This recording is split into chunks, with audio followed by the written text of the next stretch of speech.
Vamos a partir hoy. Lo primero que vamos a hacer es terminar la demostración de este resultado, ¿ok? Entonces, este teorema tiene una caracterización de 5 partes de lo que significa que una transformación lineal sea invertible. Ahora, ojo, estamos bajo el supuesto en que los espacios de partida y de llegada tienen la misma dimensión. Ese supuesto es importante y ambos son de dimensión finita. ¿Ya?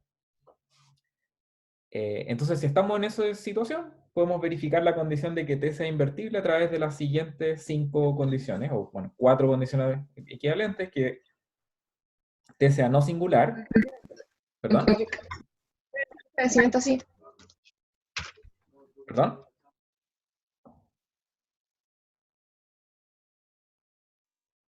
¿alguien hizo un comentario? Si no, lo puedo escribir por el chat si es que no se le Debe escucha. ser gente que entra con el micrófono abierto, en realidad. Yo diría, ya, lo que voy a hacer. Se suponía que iban a entrar todos con silenciados, pero... y ahora díganme si se pueden quitar el... Si alguien puede hablar ahora. Sí. ¿Sí? Ah, ya. Ok. Ya. Entonces, si tienen preguntas, háganlas no. Ok. Entonces, T no invertible, perdón, T invertible, sí, solo si T es no singular, sí, solo si T es sobreyectiva, sí, solo si cualquier base del espacio B1 a Bn es transformada a través de T en una base del espacio llegada. Y eso es equivalente a que existe una base que se transforma a través de T en una base del espacio llegada. ¿Okay? Hubo varias preguntas en la clase anterior en torno a estas dos afirmaciones y qué las distingue. Entonces, piénsenlo así. La afirmación 4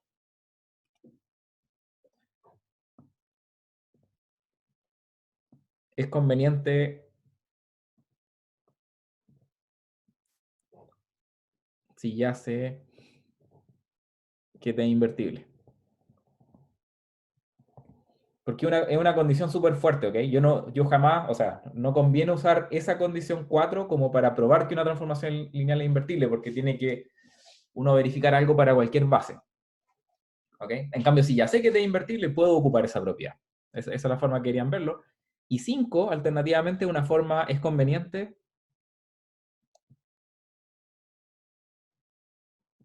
para probar que T es invertible. ¿Ya? Como les decía en la clase anterior, por ejemplo, si ustedes se imaginan que hay un ejemplo para el cual resulta súper fácil probar que la base canónica se transforma en un conjunto base en el espacio de llegada, eso es suficiente, ¿ok? Para demostrar que T es invertible. ¿Ya? Entonces, también en la clase anterior alcanzamos a ver varias equivalencias. Entonces, en particular, clase anterior, probamos que 1 es equivalente a 2, 2 es equivalente a 3. ¿Ok? Así que, si hay preguntas con respecto a esas implicancias, también las pueden hacer ahora, pero las voy a, si no es así, las voy a dar por sabidas y voy a continuar con la demostración.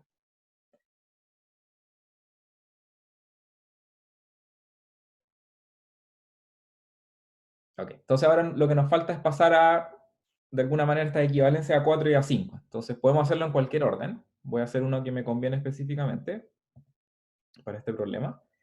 Probemos que 1 implica 4. ¿Ya? Vale decir, suponiendo que T es invertible, quiero probar que toda base se convierte en una base del espacio llegada. Entonces, sea de 1 hasta Bn base de B.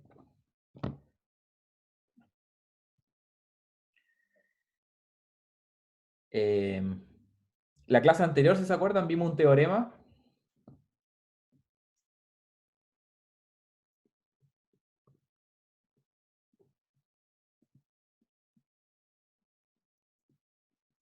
como T es invertible. Y acuérdense que T convierte conjuntos LI en conjuntos LI. Entonces, si tengo una base, yo sé necesariamente que T de B1 hasta T de Bn es LI en W. Ahora, como yo sé, como además la dimensión de W es igual a N, y tengo un conjunto LI de cardinalidad N, entonces T de B1 a T de Bn es base de W. ¿Ok? ¿Hay alguna pregunta con respecto a este argumento? Estoy ocupando, ojo, un teorema que vimos la clase pasada, que las transformaciones invertibles convierten conjunto de LI en conjunto de LI. ¿Ya? Pero usando eso es directo. Pero, disculpe, profe, ¿Sí? ¿tienen la misma dimensión los espacios vectoriales? Aquí está en el enunciado. Si te fijas, lo dejé en amarillo. Ah, ya ese, disculpe. Se me olvidó decir que pongámosle esto n, para que quede claro. Ya, lo que lo estoy usando ahí abajo. Implícitamente. ¿Ya? Ok. No, pero es importante ese supuesto, así que está bien la aclaración. Ok. 4 implica 5 es directo, ¿cierto? Porque si para toda base se cumple una propiedad, también va a existir una base, o sea, dado el hecho de que existen bases. Esto es directo. ¿Ya? Y ahora lo que voy a hacer es probar 5 implica 1. Y así cierro este círculo de implicancia. ¿Ya? Entonces nuestro supuesto es este 5, esta afirmación rara que varias veces me preguntaron la clase pasada. Sea B sub 1 a B sub n base de B tal que T de B sub 1 a T de B sub n es base de W. ¿Ok? Entonces ahora lo que me gustaría hacer es ilustrar lo siguiente, para que ustedes mismos se den cuenta qué es lo que tenemos que hacer. Lo que tenemos que hacer es probar que T es invertible, ¿cierto? Por lo tanto, por definición, lo que deberíamos hacer es ser capaces de construir una inversa de T. Y lo que vemos es que T hace lo siguiente, T toma B1 y lo convierte en T de B1. Toma B2 y lo convierte en T de B2. Y toma Bn y lo convierte en T de Bn. ¿Cierto? Esto hace T. Entonces les pregunto a ustedes, ¿qué proponen escoger como una inversa de T?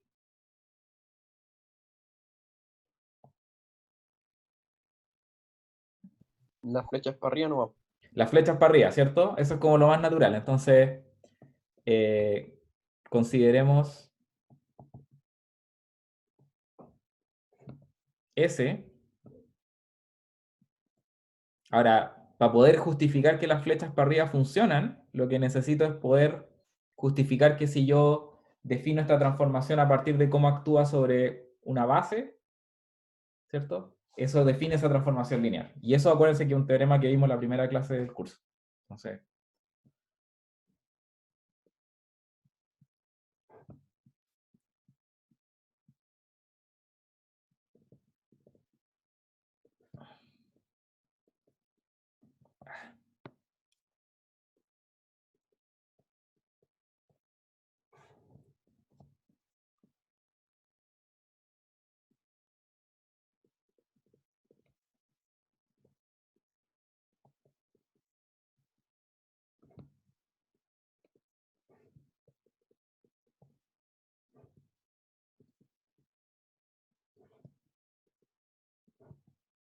Entonces, le habíamos llamado a este teorema el teorema de construcción de transformaciones lineales, ¿cierto? Entonces, si se fijan, lo que estoy haciendo es definir una transformación lineal S a partir de cómo actúa en este conjunto que son vectores base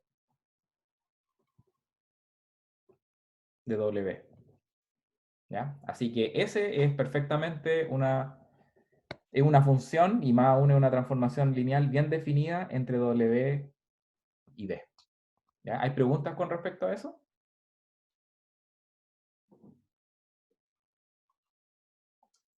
Todavía nos queda justificar que esta es la inversa, ¿ok? No he hecho eso todavía.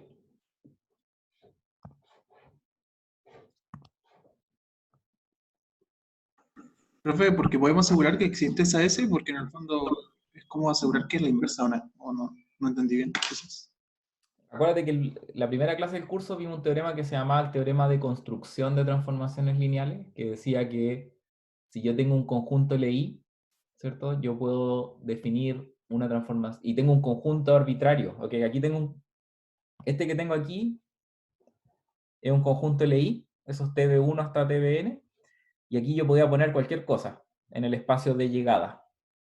Y siempre existe una transformación lineal que convierte estos vectores LI en esos vectores. ya, sí. ¿Ya? Así que simplemente estoy apelándose a ese teorema.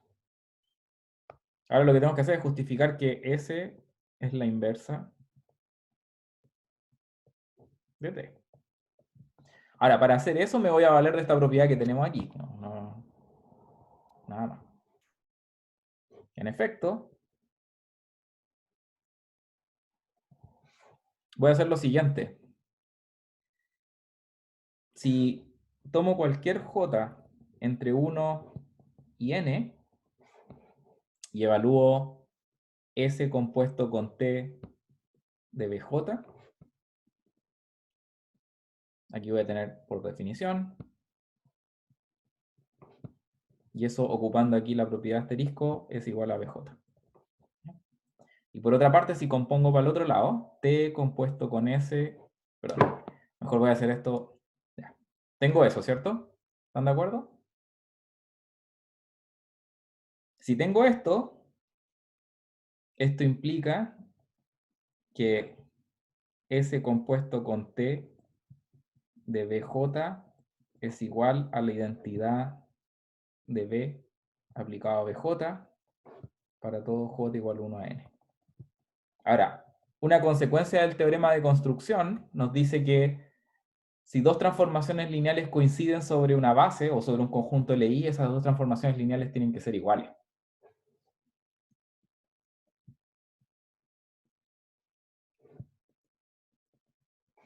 Esto es una consecuencia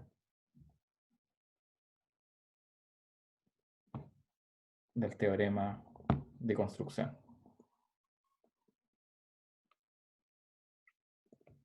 Porque acuérdense, o sea, aquí tenemos dos transformaciones lineales, ¿cierto? Está SOT y la identidad, y ambas coinciden en un conjunto base del espacio de partida. ¿Ok? Por el teorema de construcción, ambas tienen una extensión en el espacio completo, pero como cumplen la misma propiedad, esa propiedad también se va a extender al espacio completo. ¿Ya? ¿Hay preguntas con respecto a esta última implicancia? De hecho, la puedo hacer. Si es que no les queda claro, la puedo hacer. Sí, hágala porfa. Ya. En efecto. Si P en B es cualquiera, entonces, esto es lo que hacemos siempre. Existen lambda 1, lambda n en F, tal que B es la combinación lineal de lambda I, o sea, lambda J B sub J, J igual 1 a N. Por linealidad, vamos a tener que S compuesto con T de B es igual a S de T de B. Ahora, S de T de una combinación lineal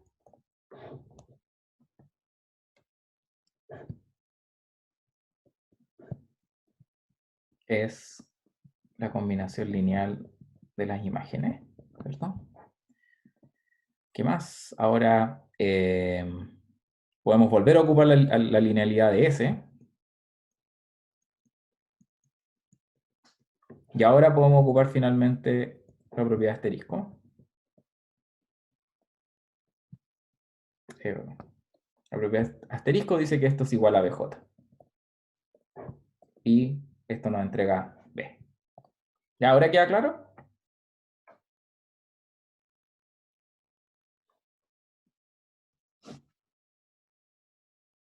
Ahora podemos hacer lo mismo análogamente.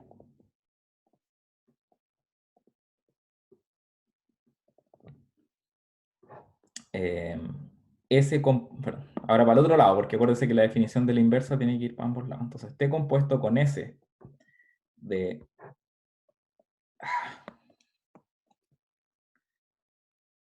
T de BJ. Acuérdense que estos son vectores base del espacio W. Es igual a T compuesto con S de T de BJ. Ahora, S compuesto con T de BJ por asterisco es igual a T de BJ. Y esto es para todo J. Pueden repetir este argumento, repitiendo, se obtiene que T compuesto con S para todo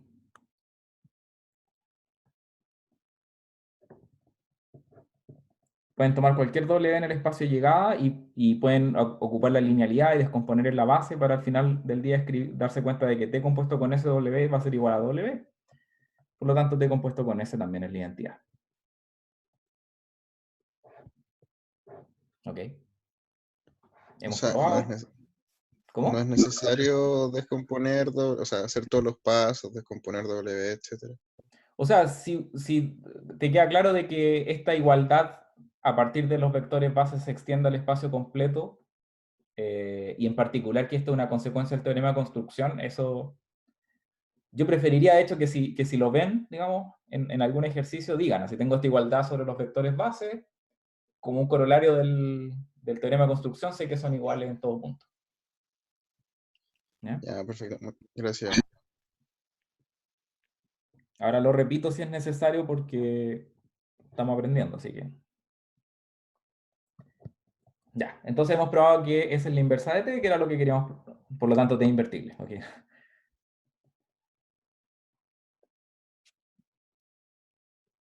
Ahí sí. Con eso terminamos la demostración. ¿Okay? ¿Quedan preguntas sobre algo que hayamos hecho?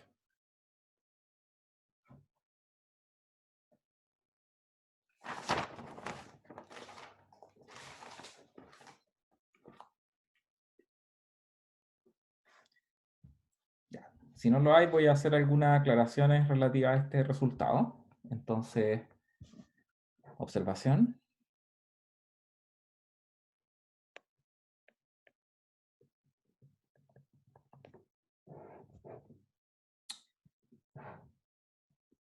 La primera es que el teorema anterior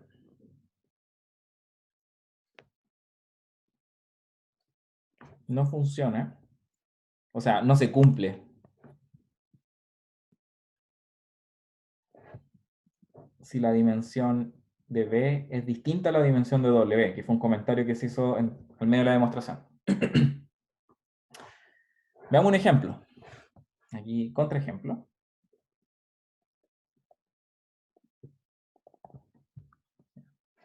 Consideremos la transformación lineal T que va de Rn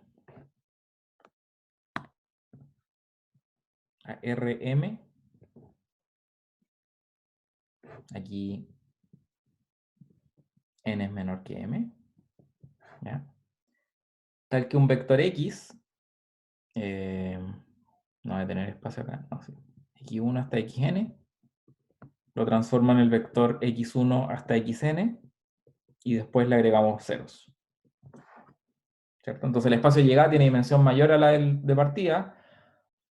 El de partida es básicamente es como una inmersión, ¿cierto? Estoy aplicando la identidad y después extendiendo por cero. Notar que T es no singular o inyectiva, pero no es sobre.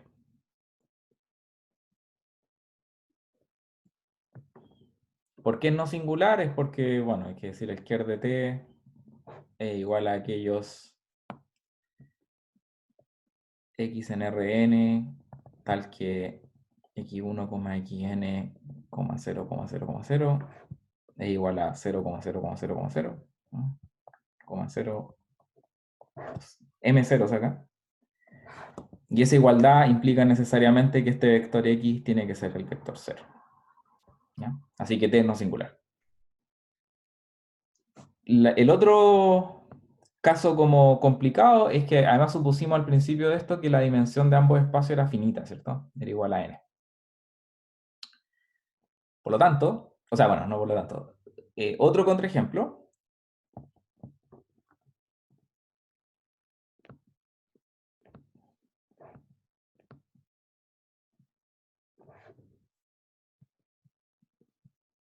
Incluso si ambos espacios son iguales, pero de dimensión infinita.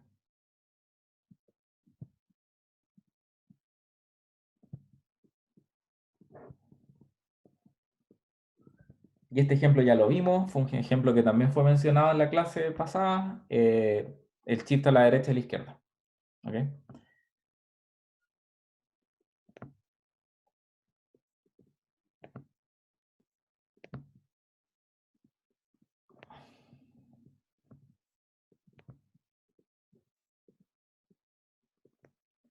Entonces, por ejemplo, notar que R es no singular, pero no es sobre. Entonces recordemos un poco, R de una sucesión era igual a el shift a la derecha, así que pongo 0, x1, x2, etc. Es fácil ver que R es no singular de la misma manera que en este ejemplo de acá vimos que T es no singular, ¿cierto? Porque si tengo que este objeto que está aquí es igual a 0, entonces la sucesión completa es igual a 0. ¿Ya? Pero claramente R aquí no es sobreyectiva porque este elemento que está aquí, o sea, yo no puedo reproducir aquí como imagen de R una sucesión que no tenga un coeficiente 0 acá. ¿Ya? ¿Hay preguntas con respecto a esto? Yo tengo dudas. Ujú. Lo que pasa es que usted dice mucho aquí, mucho acá, y al final no veo nada y me pierdo. El ejemplo anterior, este de acá, digamos, ¿te quedó claro? No, no, de nuevo no me quedo claro. ¿Qué parte no te queda clara de...? Es Aquí que está usted escrito, recién ¿ok? explicó algo y dijo aquí, después dijo acá, después vi una raya de tiempo y al final no sé qué Ah, vi. ya. Voy a repetir entonces lo que estaba diciendo, ¿ok? Ya. Ya vale. Ya. Entonces, el primer caso dice el teorema no se cumple si las dimensiones son distintas, ¿ok? Aquí. ¿Lo ves eso en verde? Sí, eso sí. Ya. Ya, el contraejemplo es una transformación que lo que hace es tomar un vector en Rn y extenderlo por ceros en un espacio de dimensión más grande, ¿ok? Ujú. Ya. Vamos a ver que T es no singular, ¿ok? T no singular implica simplemente que el kernel es 0.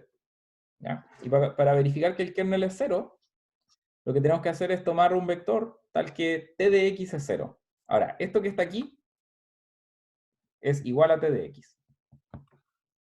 Ujú. ¿Estás de acuerdo?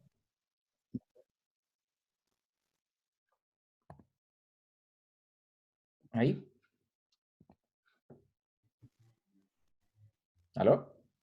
Sí, Ya. Y estoy diciendo, acuérdate que el ker son aquellos vectores que se evalúan a 0, así que tengo que hacer esta igualdad en Rm.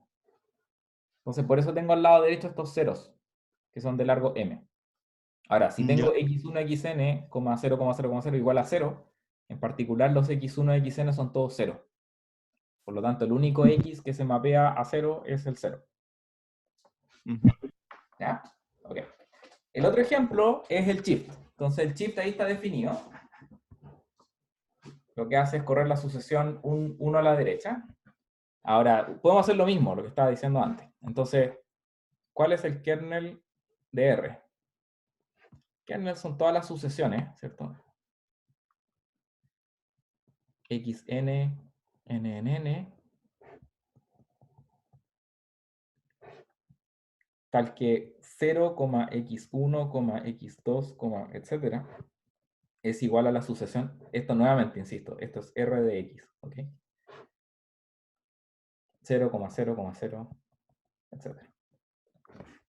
Como esa igualdad se tiene que cumplir para cada elemento de la sucesión, no me queda otra opción a que la sucesión es la única sucesión que hace que esto sea igual a 0,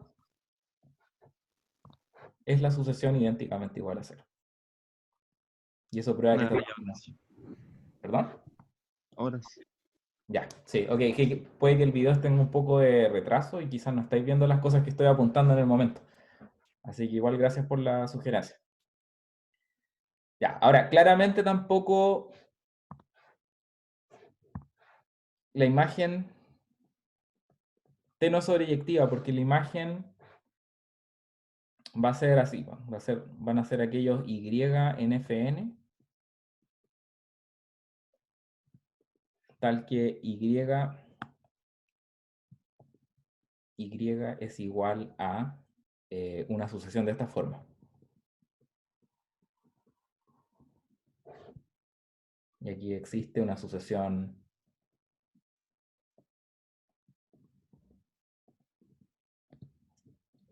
¿Están de acuerdo con eso? En particular,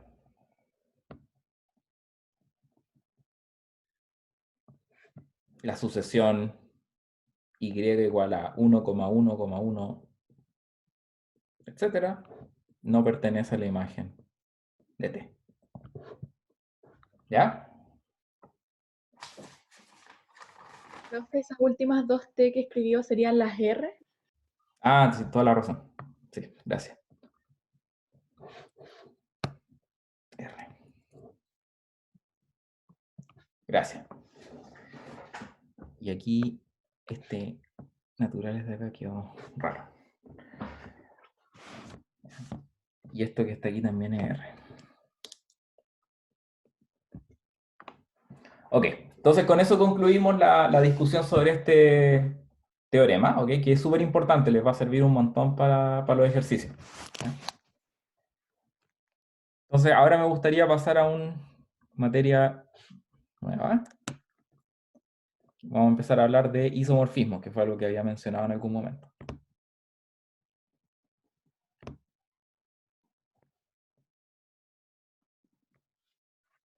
Ya, entonces vamos a poner primero la definición.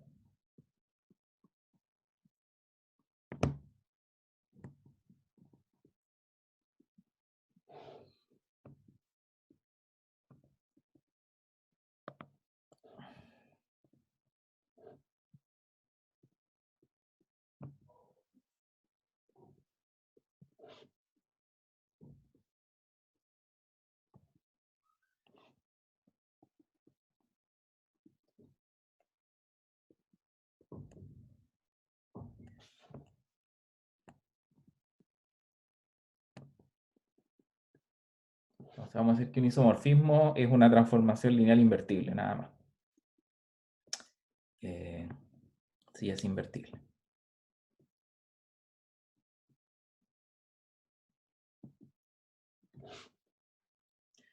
En tal caso,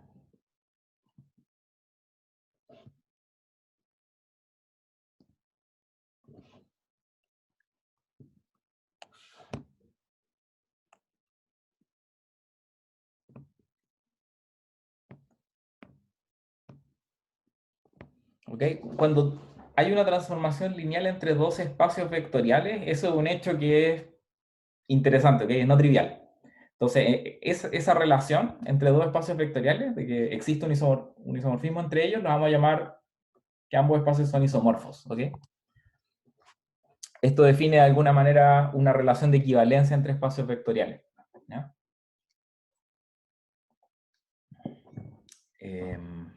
Veamos algunos ejemplos de la definición sencillos como para habituarnos al concepto. ¿Ya? Pero como ven, la definición es bien sencilla, ¿no? Un isomorfismo es una transformación lineal invertible y la relación de entre espacios vectoriales de ser isomorfos es que existe un isomorfismo entre ellos. Entonces, un ejemplo que podría ser interesante es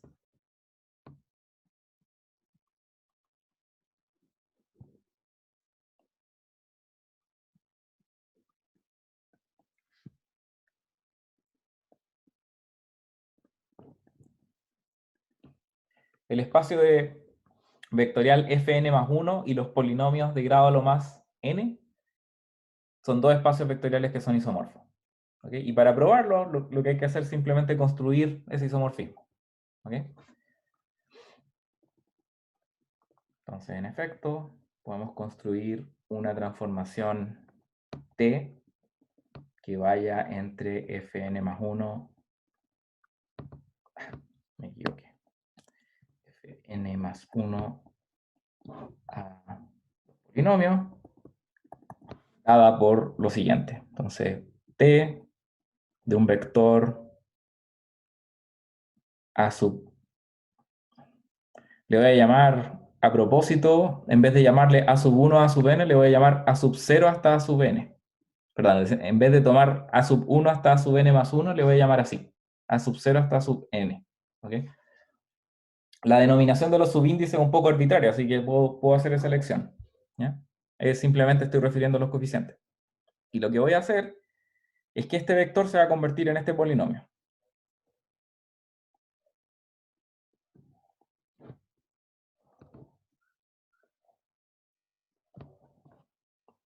¿Ok? ¿Están de acuerdo con que eso es una transformación lineal?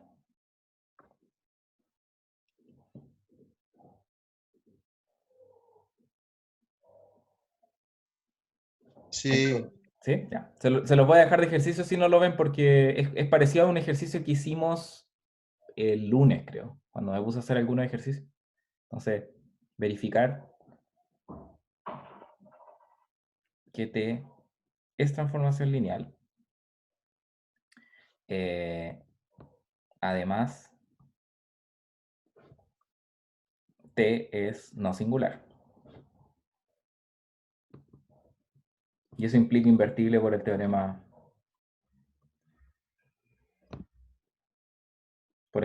del recién visto, ¿cierto? Estamos con dos espacios de dimensión finita. Se me olvidó mencionarlo, pero la dimensión de fn más 1 es igual a la dimensión de los polinomios de n sobre f es igual a n más 1, ¿cierto?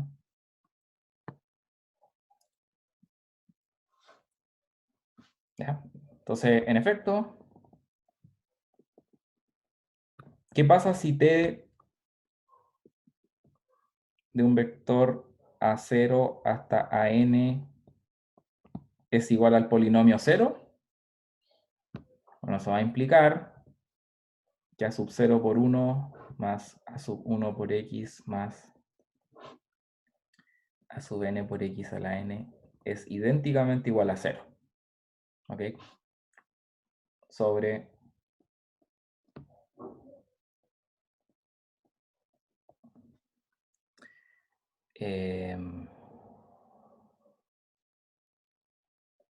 esto, yo no sé si vieron en linealito el hecho de que esta igualdad de polinomios, ¿ok?, que tenemos acá, implica que los coeficientes de un lado son iguales a los coeficientes del otro. Pero, por ejemplo, eso es una consecuencia del teorema fundamental del álgebra.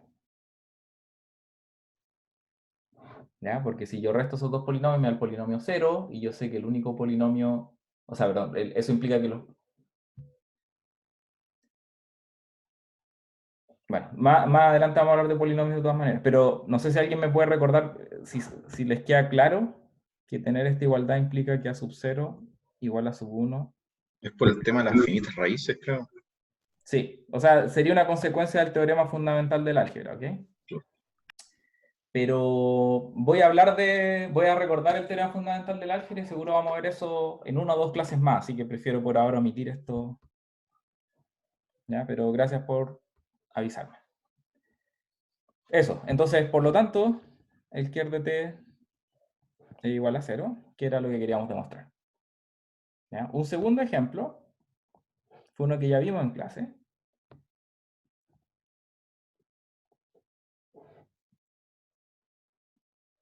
Entonces tenemos dos espacios vectoriales finitos dimensionales con bases respectivas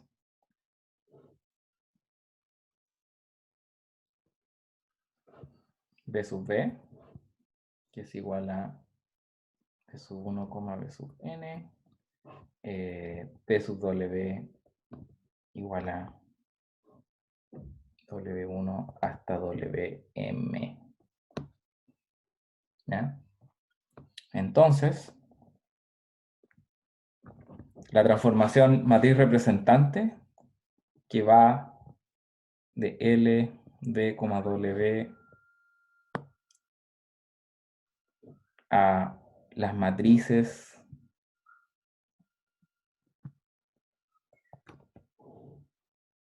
que a un T le asocia la matriz representante de T con respecto a estas bases,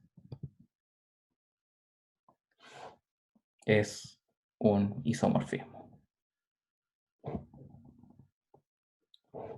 Esto ya lo probamos. O sea, en cierta forma, ¿cierto? No habíamos hablado de isomorfismo hasta ahora, pero si ustedes van a la demostración, yo estoy buscando ahora, del teorema, este teorema que nos decía que la dimensión de este espacio es igual a la dimensión de B por la dimensión de W, ¿cierto? Nosotros construíamos esta transformación, probamos que era una transformación lineal.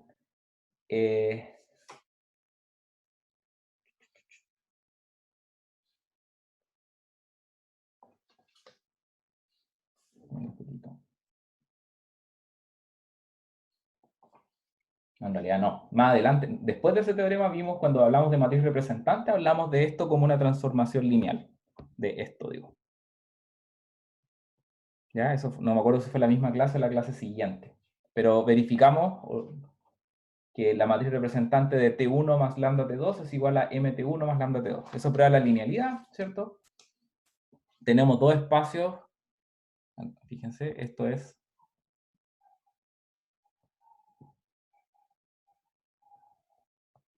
¿ya?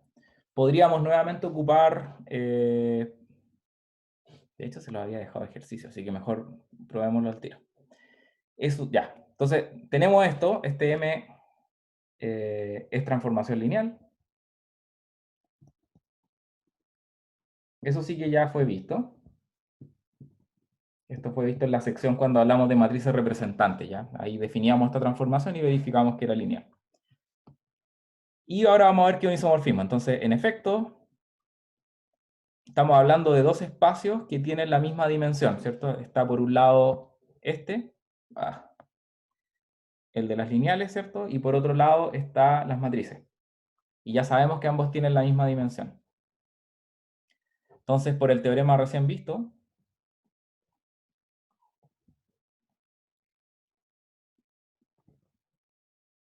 lo que podemos hacer es calcular el kernel.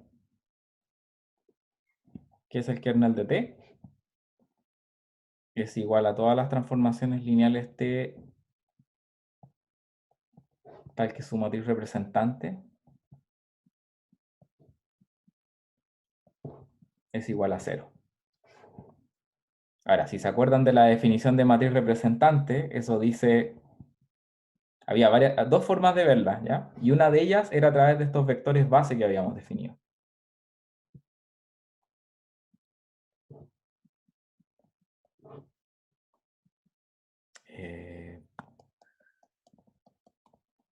Quiero decir esto.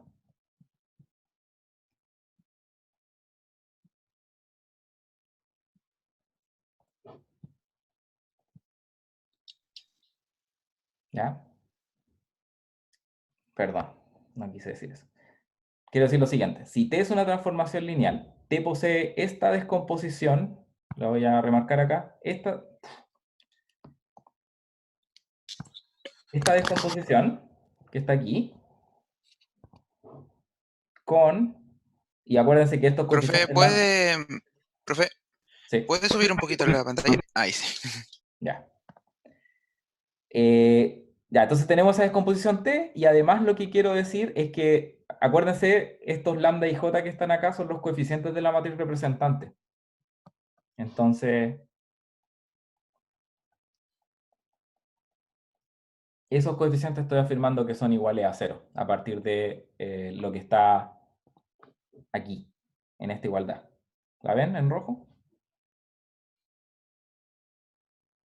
¿Ya? Y si tengo eso, entonces necesariamente T es la transformación lineal 0, porque T y J es base.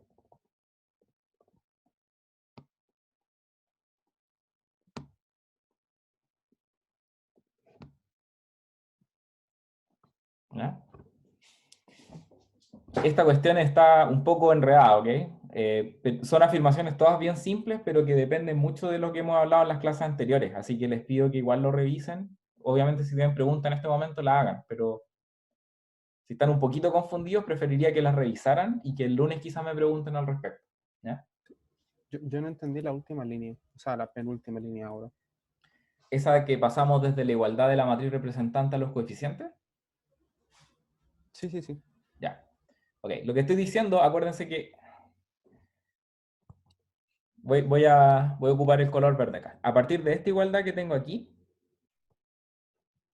esto es equivalente a decir, ¿ok?, que la matriz representante de T es igual a la matriz lambda y J. Porque esa era una de las caracterizaciones de la matriz representante. Y producto de eso voy a tener que esa matriz de coeficiente es igual a 0, porque ese es el supuesto que yo hice acá, ¿no? Ah, ya, ¿Ok? perfecto.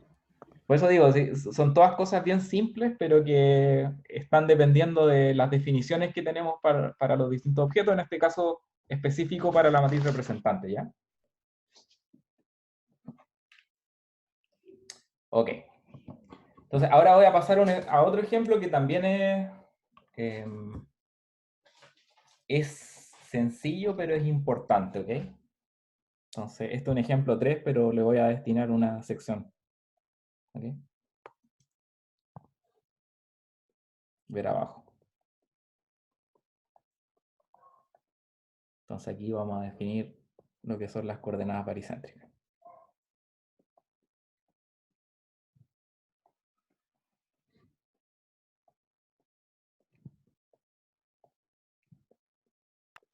¿Eso es como un ejemplo o es definición?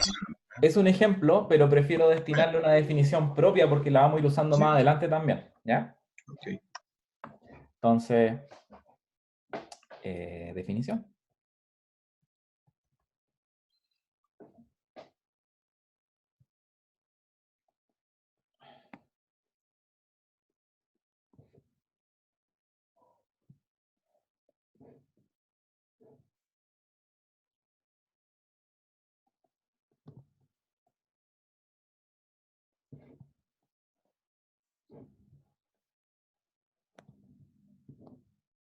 Ya, acuérdense que las bases ordenadas las denotábamos con un corchete. Entonces, de hecho la definición la voy a escribir después mejor. Ya, voy a borrar acá. Pensemos, ya, tenemos un espacio vectorial finito dimensional, tenemos una base. Profe, ¿Sí? es que se me olvidó que era base ordenada. ¿Cuál era la diferencia entre una base cualquiera? Que está ordenada, o sea que el B sub 1 denota el primer vector base, B sub 2 el segundo. Acuérdate que esto era importante para definir la matriz representante, porque ahí importa el orden. O sea, si yo cambio el orden de los B, eso va a cambiar las filas o las columnas de la matriz representante. Ah, ya. Ok, gracias. Esa acotación debería haberla hecho incluso aquí, antes. En el ejemplo 2, como estoy hablando de matrices representantes, también necesito que las bases estén ordenadas, ¿ya? Y los otros ejemplos no tienen nada que ver, ¿ya? Así que por favor hagan esa corrección, la voy a apuntar ahora acá con rojo. Esas bases de las matrices representantes también son bases ordenadas.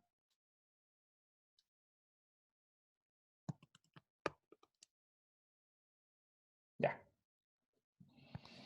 Entonces, recordemos que porque B sub B es base simplemente, para todo B en B existe un único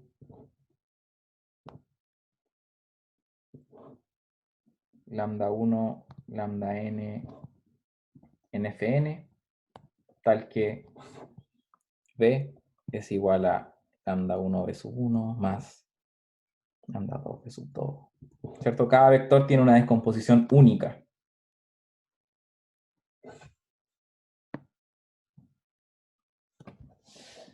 Entonces, lo que vamos a hacer ahora es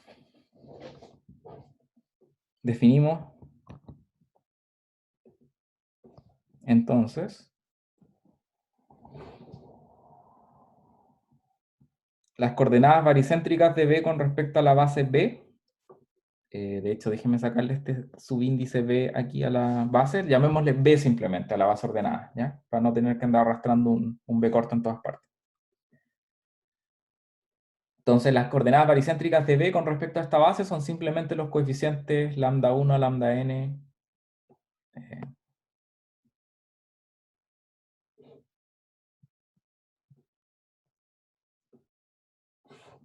donde B es igual a lambda 1, B sub 1, más lambda n, B sub n.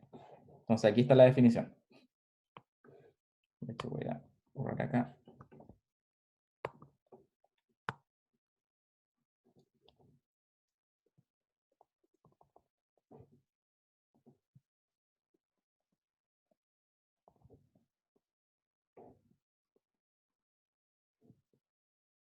¿Ya? Las coordenadas, cuando me refiero a coordenadas baricéntricas, lo único que estoy diciendo es estoy describiendo un vector con respecto a los coeficientes en la base ordenada que escogí.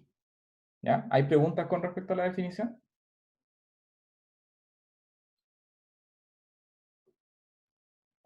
Ya, súper sencillo, ¿cierto? Entonces,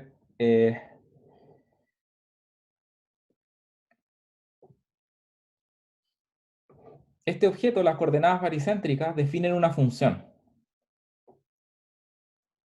que a cada vector le asignan sus coordenadas baricéntricas. Entonces podríamos decir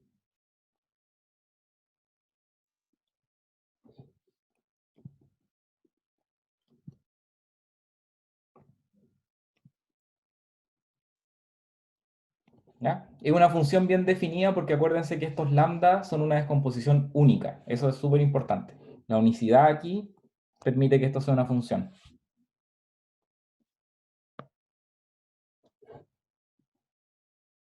Entonces voy a dejar escrito aquí, ya que B es base. ¿Ya? Si no fuera ley, podrían haber múltiples lambda que me permiten expresar B como combinación lineal. Si no genera todo el espacio, podrían haber elementos B acá, los cuales no tienen descomposición. Así que sea base es clave para esta definición. ¿Qué más? Como se pueden imaginar, lo que vamos a hacer ahora es probar que esto no es solamente una función, sino que una transformación lineal. ¿Ok?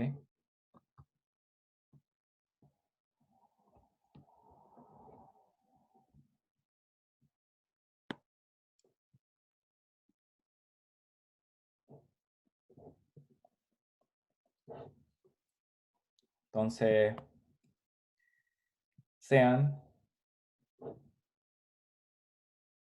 U, B en B y mu, un coeficiente en el cuerpo.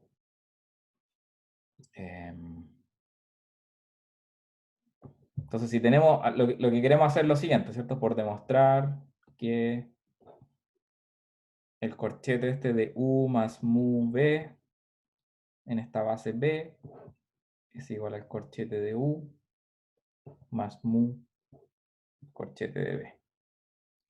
Ya, esa es la afirmación que queremos probar. Ahora, ¿cómo lo hacemos?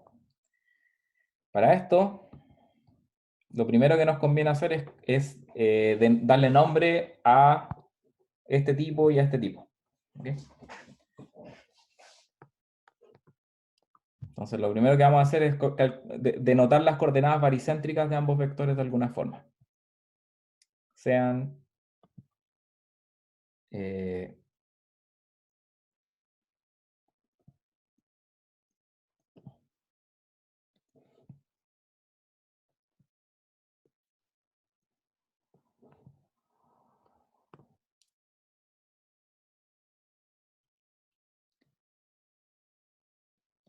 ¿ya? Le estoy dando nombres, no es muy importante. Digamos que lambda es las coordenadas baricéntricas de U y lambda prima son las coordenadas baricéntricas de B. ¿Ok? Nada más.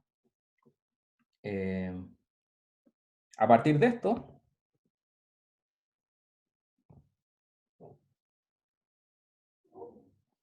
¿qué es U más lambda B? Bueno, por la definición, U tenemos que es la combinación lineal de los lambda J B sub J. Y por otra parte tenemos, perdón, esto no es lambda, esto aquí es mu. Y por otra parte, esto es mu de la combinación lineal lambda J' por B sub J. Aquí en este primer paso simplemente estoy ocupando lo que le estoy poniendo aquí estrella. ¿Ya? Es que cada uno tiene sus coordenadas baricéntricas, por lo tanto puedo expresarlos como combinación lineal de los vectores base. Ocupando las propiedades del espacio vectorial, tengo que, aquí puedo juntar esta sumatoria. Entonces aquí voy a tener lambda j más mu lambda j' de b sub j. Ahora, fíjense, entonces lo que hicimos fue expresar u más mu b como una combinación lineal de los vectores base, con esos coeficientes. Eso implica, por definición, que las coordenadas baricéntricas de u más mu b es igual al vector lambda j más mu lambda j'.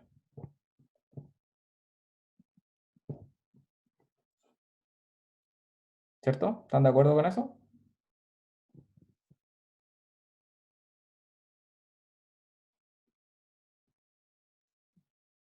Y lo que voy a hacer ahora es seguir. Entonces, nuevamente por propiedades de espacio vectorial, puedo descomponer esto como el vector lambda j más mu por el vector lambda j'. Y habíamos dicho nuevamente por estrella, estas son las coordenadas baricéntricas de U, y estas son las coordenadas baricéntricas de B.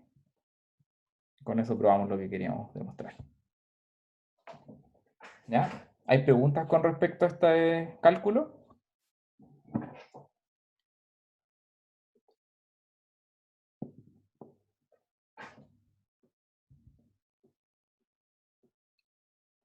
Ya, entonces verificamos recién, ¿cierto? Que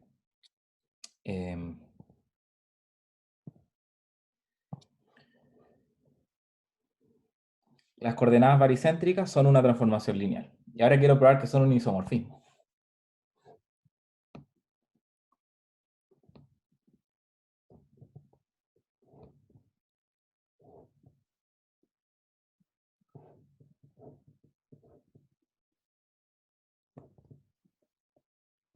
Para esto lo que voy a hacer es valerme del teorema que probamos al principio de la clase.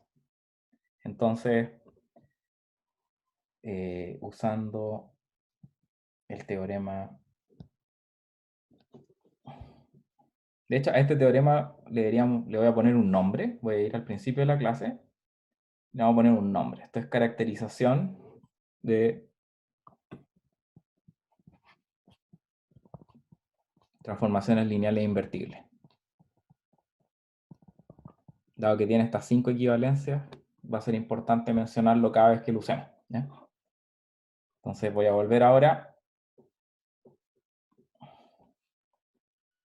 usando el teorema de caracterización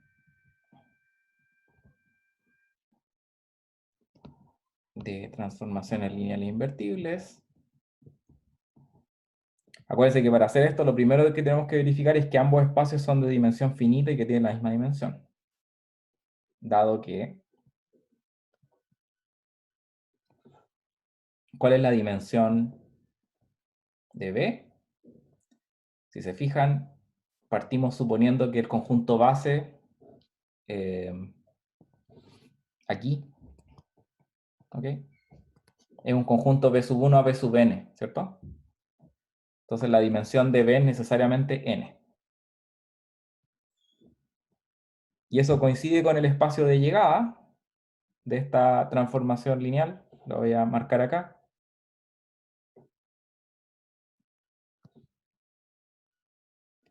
El espacio de llegada es Fn. Así que nuevamente estamos en la situación en que ambos espacios tienen la misma dimensión, por lo tanto puedo verificar la invertibilidad a través de cualquiera de las propiedades que teníamos antes. Ahora, la que más nos conviene, al igual que en los ejemplos anteriores, es verificar que el quiere es cero.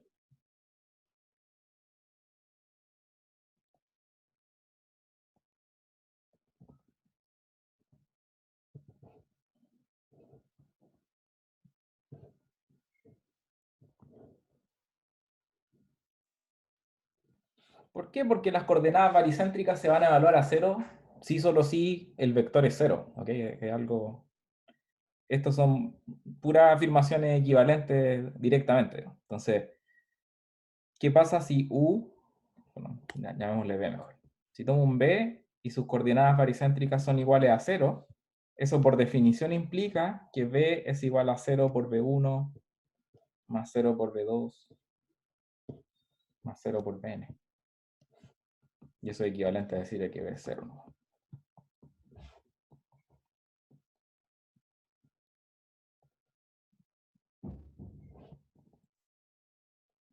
¿Ya? Es decir, las coordenadas baricéntricas es un isomorfismo.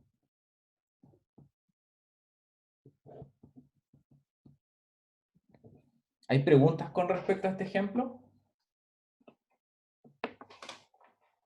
Yo, profe. ¿No? Ya. Yo, profe. Yo, entendí, no, perdón. Dale. Consulta, ¿cuál es la diferencia entre coordenadas baricéntricas y coordenadas simplemente? Es un nombre nomás. No, es que no sé si llamarle una transformación, la transformación lineal coordenadas, ¿cachai? Como que lo deja un poco en el aire. De hecho, para ser transparente con ustedes, no sé ni siquiera si este nombre es usado en alguna parte. Yo lo estoy usando porque me acomoda simplemente. Y como voy a hacer En el referencia... linealito, ¿Perdón? en el linealito vimos esto como coordenadas de B en base. Le llaman coordenadas. Ya, perfecto. Son lo mismo entonces. Ya, ok. Sí, es lo mismo. No sabía que lo habían visto en linealito, así que... Ya, pero ahora probamos que esto es un isomorfismo. Gracias. Ujú.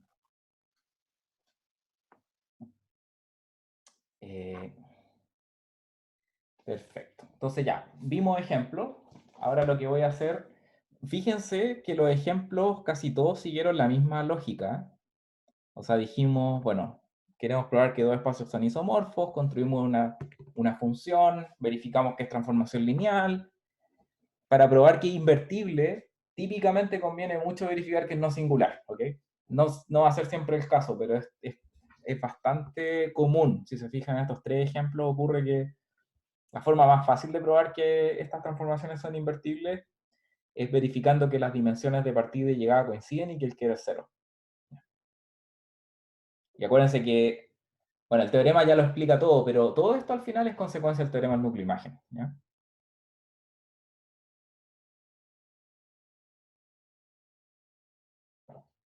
Ok, entonces me gustaría ahora pasar a una demostración de un teorema.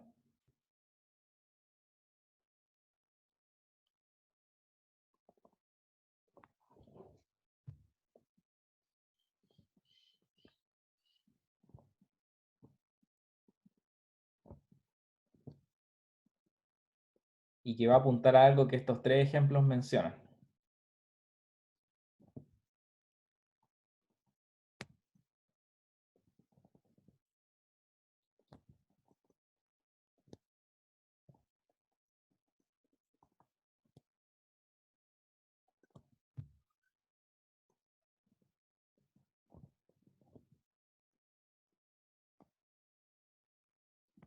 ¿Ya? La única forma de que dos espacios puedan ser isomorfos es que en realidad tengan la misma dimensión. Al menos en el caso finito dimensional. ¿Ya? Y eso es súper natural. Pero tenemos que demostrarlo.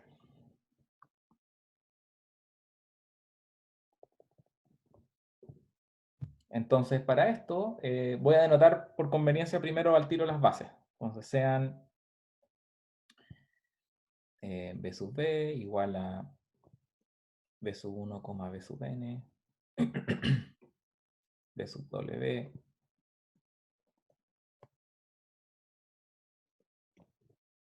bases respectivas de b y w. ¿Ya? Entonces tenemos que hacer las dos implicancias, simplemente. Entonces, no sé si alguien tiene una idea, por ejemplo, para probar de que estamos partiendo aquí de la hipótesis de que P y W son isomorfos, ¿cierto? ¿Cómo podemos probar de que sus dimensiones coinciden?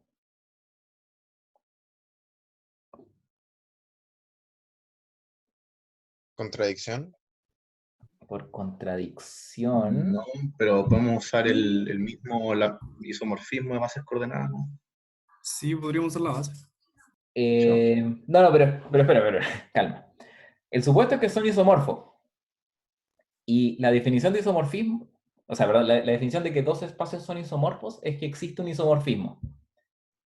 ¿Cierto? Es que, ya, pero si el isomorfismo es relación de equivalencia, y sabes que con las coordenadas podemos tirarlo a Fn o a F de D.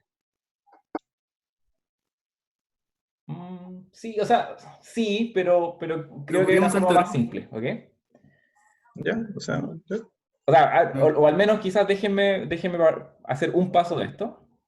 Sí. Menos un paso. Entonces, digamos, luego existe T de B a W invertible. ¿Ya? Eso es todo lo que sabemos. Entonces, igual ya ahora, voy a nuevamente a dejarlo. Díganme, o sea, ¿qué idea tienen para, por ejemplo, continuar con la demostración? Queremos probar que, básicamente lo que queremos probar aquí es que n es igual a m, ¿cierto? ¿Y por qué digo? Pero tenemos el teorema de invertibilidad. ¿Perdón?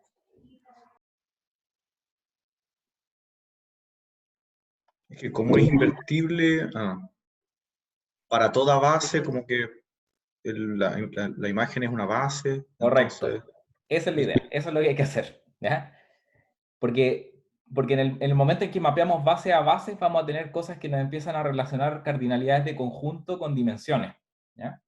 Entonces, por un teorema de la clase pasada, o incluso por el teorema de caracterización, ¿ok? Que incluye esta afirmación. Por el teorema de caracterización.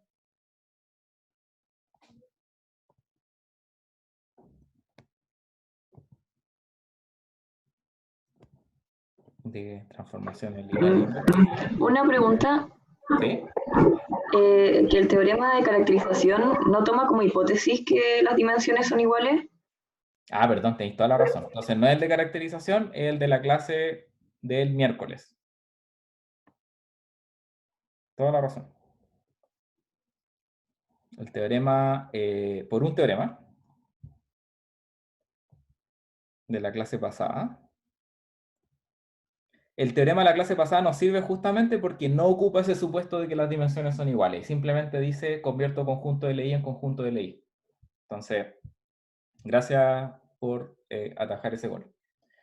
Ya, entonces tenemos que, si B1 a Bn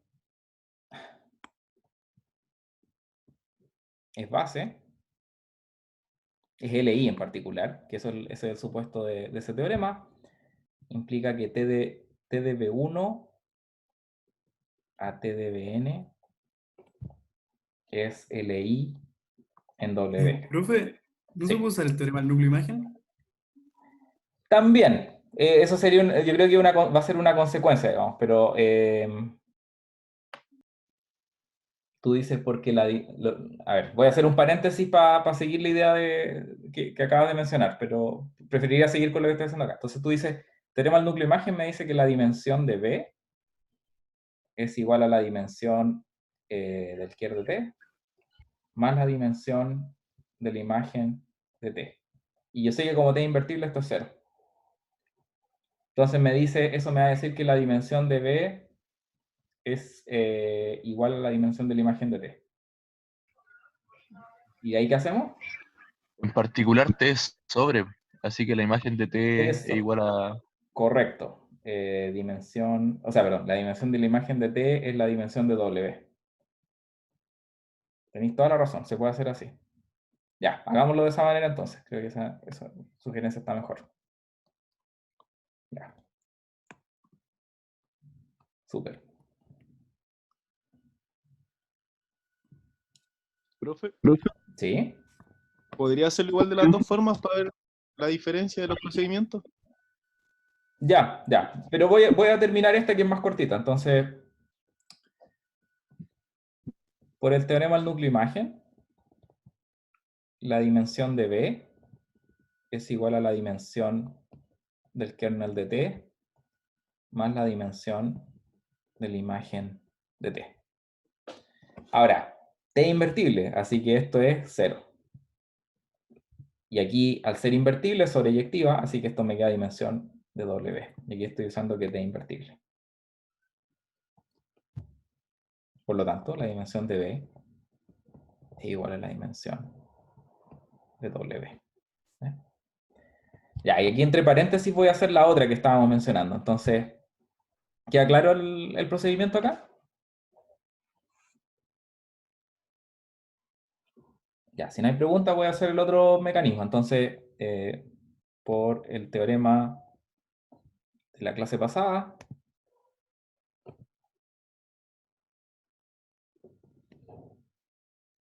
B sub 1 a B sub n es un conjunto LI. Y eso implica que las imágenes de estos vectores es un conjunto LI en W. Ahora, como la dimensión es la máxima cardinalidad de un conjunto LI, la dimensión de W tiene que ser mayor o igual que la cardinalidad de estos vectores TB1 a TBN, por lo tanto es mayor o igual que n. ¿Ya? Y eso prueba una desigualdad. La otra desigualdad podemos hacerla ocupando la inversa de T.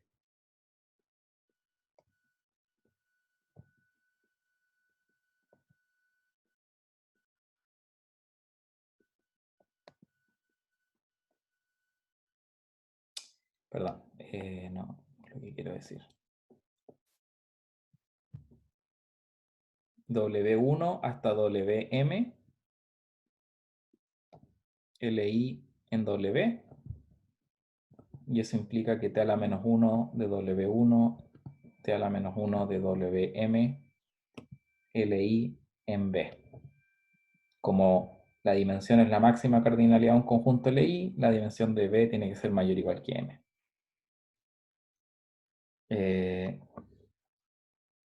Bueno, y dijimos dimensión de W, de hecho debería ponerlo acá. Esto es igual a m, y esto que está aquí es igual a n. Entonces se deduce todo esto, tengo m mayor o igual que n mayor o igual que m es igual a n. Ya, esa es otra forma de hacerlo, un poquito más larga. ¿Ya? ¿Hay preguntas?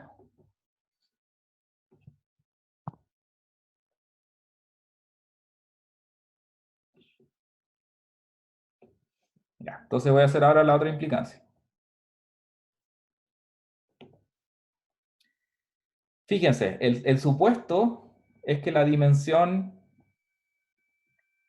de B es igual a la dimensión de W. Creo que aquí aplica lo que estuvieron mencionando al principio como idea de la otra implicancia. Alguien mencionó algo de las bases, no sé si quiere esa persona volver a mencionarlo. Sí, ya, supongo que no sé. Mapea la base en una base, entonces. Mapeamos las bases, correcto. N elementos y todas las fases tienen el mismo largo, así que m igual a n. Claro. En este caso en particular tenemos que estas cosas son ambas, o sea, en el fondo podemos escribir equivalentemente esto como n es igual a m, ¿cierto? Porque partimos el enunciado haciendo mención explícita a las bases que están aquí en amarillo. ¿Ya? Entonces, si n es igual a m, bueno, consideremos la única transformación lineal.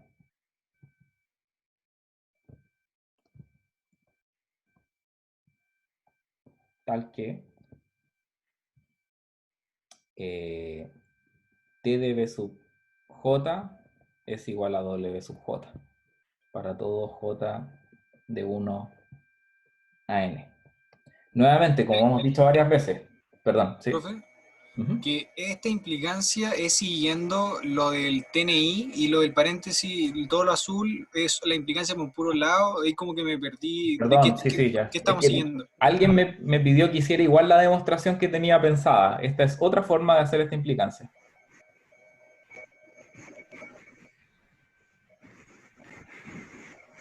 ¿Ya? Ah, ok, ok. ¿Ya? Y ahora estamos haciendo la implicancia reversa. Ya.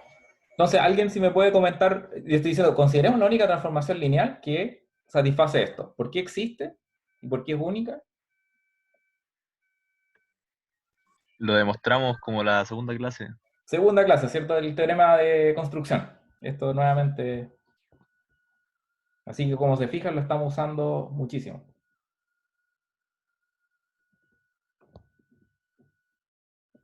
¿Ya? Existe esta transformación lineal. Y fíjense, ahora sí que puedo ocupar el teorema de caracterización de transformaciones lineales invertibles para verificar que T es invertible. T es invertible si solo si T cumple 5. ¿Se acuerdan que era 5? Vamos al enunciado. 5 era que existe una base de B tal que, lo voy a apuntar acá con el lápiz. Existe una base tal que mapea en una base, ¿cierto? ¿Y qué estamos haciendo acá? Estamos justamente a partir de esta definición de aquí que le voy a llamar, pongámosle cruz.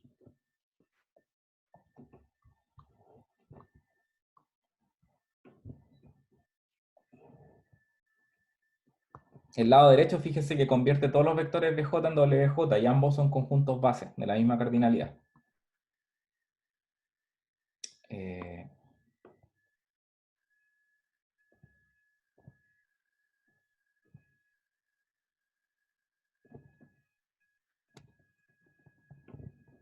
Ya, con eso terminamos la demostración del resultado.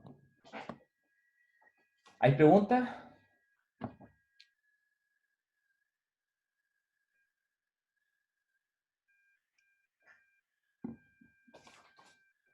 Profe, ahí en la penúltima línea dice T invertible si solo si T cumple ¿qué? 5 del teorema. Ah, Este ya. 5 aquí es del teorema. Del primer teorema que vimos en la clase. Y después dice, y B se cumple por, o sea, y 5 se cumple por 5 ¿qué? por cruz, que es, es esto que tenemos acá. Ah, cruz. ¿Dónde está la cruz? Ah, Sí, lo puse al lado derecho ahí. ¿Ya? de todas maneras, igual con eso del isomorfismo de coordenadas, como que eso mataba a todo. A todo esto es necesario que estén sobre el mismo cuerpo, ¿cierto? Obviamente. Sí, sí. Pongámoslo acá. O sea, yo a veces lo omito porque es como casi de perogrullo, pero sobre F. ¿Cuál fue el comentario que hiciste con respecto? ¿Que se puede hacer de otra forma esto?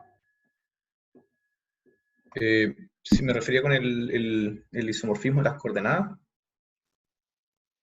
Ya, pero va a tener isomorfismo de coordenadas de... Ah, ya, ok. Tú querías decir, tengo la base B. Que es como una clase de equivalencia, digamos. O sea, van a ser, pescáis uno de dimensión n y lo tiráis a Fn. Como cualquier espacio de dimensión n va a ser isomorfo a Fn, está como listo.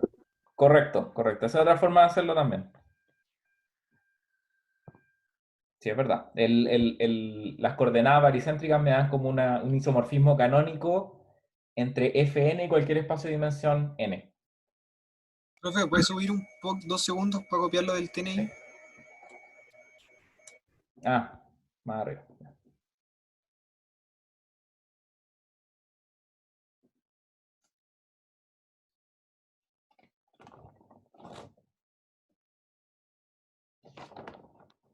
Ya.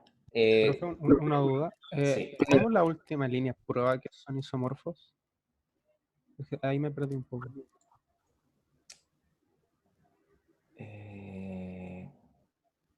Porque la definición de isomorfismo es que existe una transformación lineal invertible entre ambos espacios. Se me olvidó decirlo acá, pero eso, en conclusión.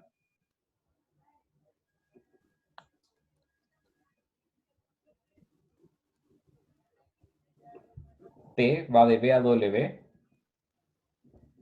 Es un isomorfismo.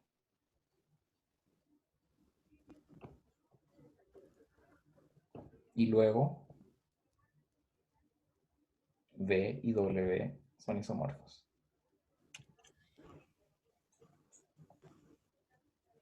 ¿Sí? ¿Ahora sí? Ya, sí. No que no había entendido algo, pero ahora lo estaba leyendo mejor. Ok. ¿Más preguntas?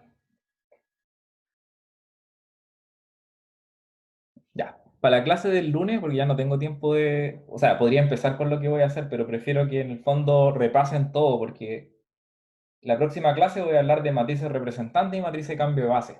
Y yo sé eso por las preguntas que me han ido haciendo, que es un tema enredado, así que les pido que revisen antes de la clase la materia que hemos visto hasta ahora. Y prefiero entonces el lunes partir con eso, ¿ok? Y espero que ya con eso terminar el tema de tanto hablar de matrices representantes y pasar a otros tópicos. Profe, Sí, la ayudantía va a empezar el lunes. ya voy a parar de grabar.